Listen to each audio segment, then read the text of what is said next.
শেখ হাসিনা একটা কথা বলছিল যে আমি যদি 18 কোটি মানুষকে খাওয়াতে পারি এদেরকেও খাওয়াতে পারবো। উনি তো নিজে 18 কোটি মানুষকে খাওয়ায় নাই।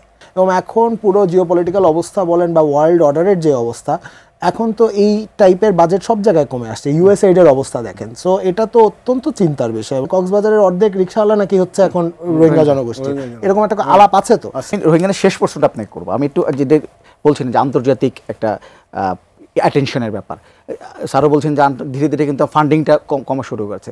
এটি নিয়ে সরকার চিন্তিত কিনা? যদি এতগুলো লোক এবং ফান্ডিং যদি আসলে কমতে থাকে, বিশেষ করে ইউক্রেন যুদ্ধের পরে কিন্তু আমার অ্যাটেনশনটাও কমে গেছে মনে হচ্ছে, এটি নিয়ে সরকার কিনা চিন্তিত? তো অবশ্যই। এটার জন্যই তো এই সরকার, ইংরেজিতে একটা কথা আছে না যে হেট টু বার্স্ট ইউর বাবল, এটার জন্যই তো সরকার প্রথমে এসে বাবলটা বার্স্ট করে দিয়েছে যে এইটা সম্ভব না।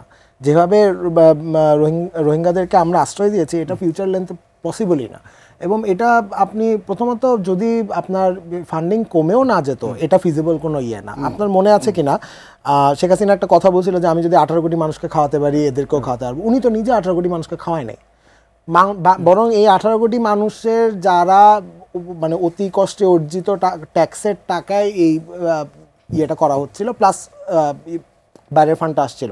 এবং এখন পুরো জিওপলিটিক্যাল অবস্থা বলেন বা ওয়ার্ল্ড অর্ডারের যে অবস্থা, এখন তো এই টাইপের বাজেট সব জায়গায় কমে আসছে। ইউএসএইডের অবস্থা দেখেন। সো এটা তো অত্যন্ত চিন্তার বিষয়। এবং সরকার কিন্তু এটার জন্যই বারবার এটাকে মানে প্রধান উপদেষ্টা যখনই বিদেশ সফরে যাচ্ছেন, যখনই কোনো ডিগনিটারির সাথে কথা বলছেন, তখনই কিন্তু এই প্রসঙ্গটা উঠে আসছে যে এটা আমাদের একার প্রবলেম হলে হবে না, এটাকে পুরো বিশ্বকে এটার দিকে তাকাতে হবে এবং পুরো সাউথ এশিয়ার কমিউনিটিকে এটাকে হেল্প করতে হবে। মানে এটা যদি আমরা একটা পলিটিক্যাল টুল হিসাবে ইউজ করি, তাহলে ভবিষ্যতে কিন্তু কপাল খারাপই আছে।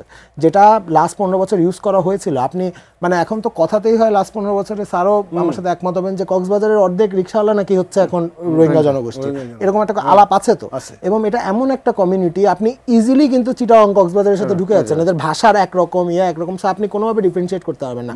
ইভেন লাস্ট 15 বছরে ওনাদের অনেককে পাসপোর্ট দেওয়া হয়েছে ঘুষের টাকার ইয়েতে।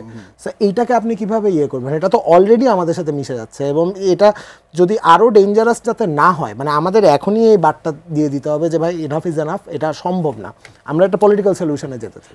মানে নির্বাচনের ডামাডোলে তাহলে সরকার এই ব্যাপারটা ভোলে নাই? না, কেন ভোলার তো কোনো কথাই না। সরকার তো নির্বাচন করছে না, যে নিজেরা তো দাঁড়াচ্ছে না, সরকারের তো এটা নিয়ে কোনো কারণ, এটা একটা আশঙ্কার জায়গা।